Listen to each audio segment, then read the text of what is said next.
What you'll need to do is set what's called the point of origin first.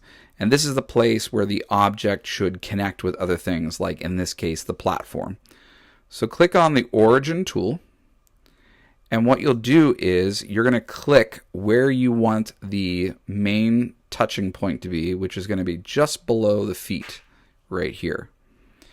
You have another option that you can do if while you're in the origin part of your image points, you can right click on this and then you can choose quick assign and choose bottom, which will automatically place the origin point right at the bottom center of your animated image.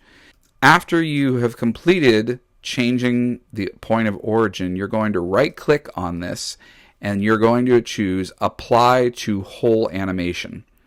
And this will make sure that the point of origin can be found now on all 3 slides. Now we want to put in some simple animation. To do that, we have this animation section here and the frame. What we're going to do is we're going to rename as animation 1 by right clicking on it, and we're going to call this walk so we know what the type of animation is. If we right click on our animation walk, we can choose preview to see a brief version of what the animation looks like, and as you can see, the legs slowly expand. But we need to do something else to create the effect that it's more of a walk rather than just spreading. So what we do is we will start in the section where it says ping pong and check this box off.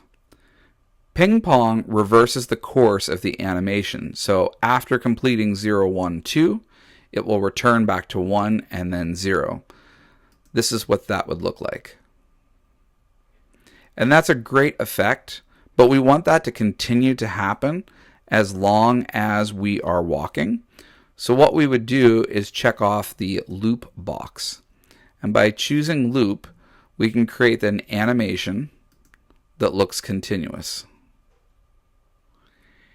What that also means is that we have to create an animation when the character stops moving. So to do that, we're going to create a new animation by right-clicking, and we're going to call this one stand.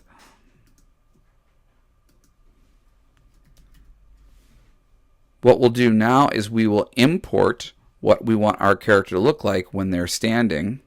And so if we go back to our selection, we have a variety of options. We're going to choose player blue _ stand. And now we have just a simple frame. And once again, we want to make sure that our character is not putting their point of origin somewhere that we can't attach it to the platform. Right now it's in the center of the screen. So remember, once we select the origin tool, we can right click over here and we can say quick assign bottom, and it will put it in the center bottom and we'll be all set. We're going to click the X box and close this, and you will now see that our character is placed inside this little box. Now if we want to make our character bigger, we can stretch this image, but remember it'll be rasterized, meaning that it will look a little bit more fuzzy because it's going to try its best to improve an image that was locked in.